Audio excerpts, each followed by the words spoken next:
성남FC 후원금 의혹을 수사하는 검찰이 관련자들을 재판에 넘기면서 당시 성남시장이던 이재명 민주당 대표를 공모자로 적시했습니다. 검찰은 기업 후원금 모집이 결국 이재명 대표에게 이익이 됐다고 판단했는데 이 대표 측은 사익이 아닌 공익을 위한 것이라고 반박하고 있습니다. 정인용 기자의 보도입니다.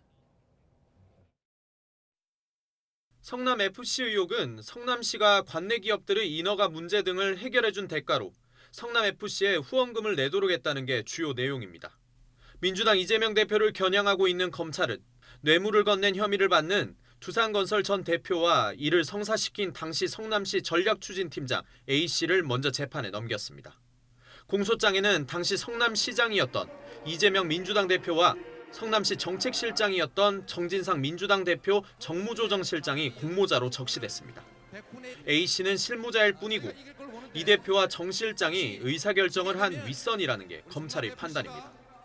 이 대표가 단순 결제자를 넘어 공모했다는 혐의를 입증하기 위해선 넘어야 할 난관이 적지 않아 보입니다.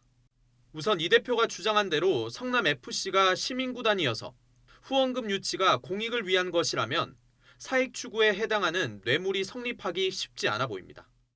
하지만 검찰은 성남FC에 들어간 후원금 등이 이 대표 측근에 실질적으로 도움이 됐다거나 이 대표 개인이 정치적으로 효과를 얻었다는 점을 토대로 광범위하게 뇌물죄가 성립하는 쪽으로 보고 있습니다. 정진상 당시 실장이 이재명 당시 시장을 대리해 실질적으로 구단주 역할을 했다는 증언을 확보한 상황입니다.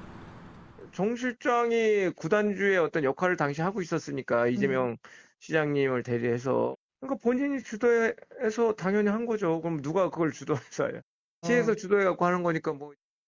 또 하나의 쟁점은 두산건설이 당시 청탁을 통해서만 용도 변경 등 혜택을 받을 수 있었는지 여부입니다. 후원금 납부라는 조건을 전제로만 성남시의 허가를 받을 수 있었다면 부정한 청탁이라는 점이 성립되는 만큼 뇌물로 볼 가능성이 큽니다. 실제로 지난 2015년 당시 두산그룹 부지의 용도 변경을 두고 지역사회에서는 재벌 특혜라는 비판이 제기되기도 했습니다. 하지만 이 대표 측은 상업용지로 변경해주면서 오히려 대기업 계열사들을 유치했고 지역 경제 활성화에 도움이 됐다며 역시 공익적 측면을 부각하고 있습니다. 검찰은 두산건설 외에도 유사한 의혹이 불거진 네이버 등에 대해서도 수사를 확대하고 있습니다. 결국 공모 입증 여부는 사익이냐 공익이냐로 좁혀지는데 이를 두고 검찰과 이재명 대표 사이에 치열한 법리 다툼이 예상됩니다. YTN 정인용입니다.